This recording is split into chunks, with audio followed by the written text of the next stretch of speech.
Bonjour tout le monde et merci d'être là. Je suis de retour pour vous présenter les éphémérides du mois d'octobre.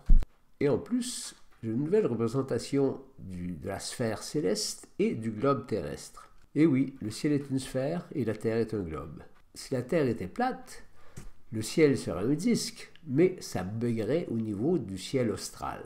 Allez, bonnes observations et bon visionnement de cette vidéo sur un grand écran sur un ordinateur.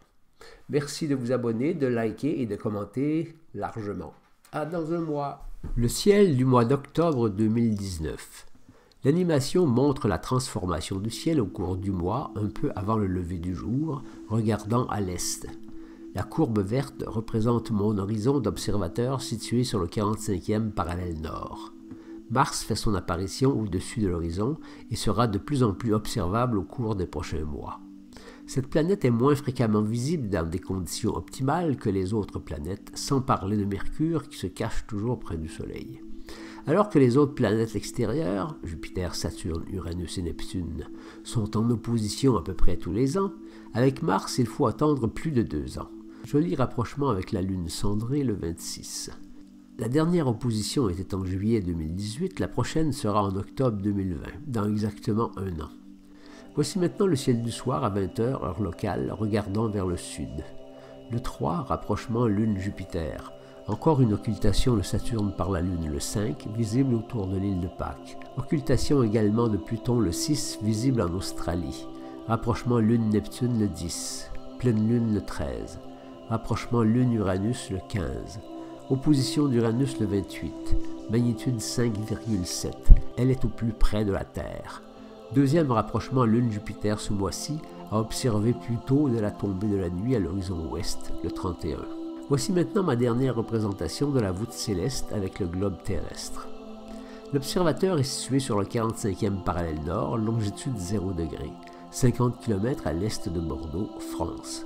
Le point bleu représente le zénith du lieu d'observation. C'est le centre de la voûte céleste. L'observateur est couché au sol et regarde verticalement vers le ciel. La ligne rouge représente l'axe de rotation de la Terre.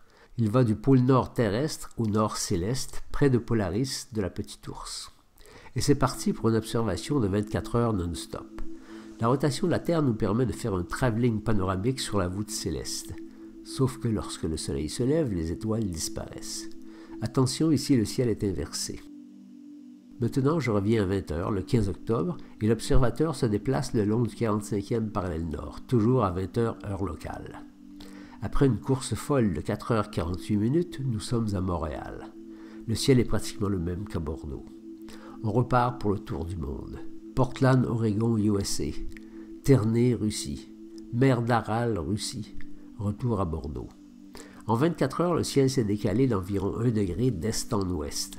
Négligeable. La Lune a glissé vers l'est de 12,4 degrés. Pas négligeable. Mais en gros, le ciel est le même partout sur le 45e parallèle, mis à part les conditions météo, bien sûr. Les changements sont plus spectaculaires quand on se déplace le long d'un méridien du nord au sud. Abonnez-vous et cliquez sur la cloche pour être avisé de mes nouvelles vidéos. À dans un mois.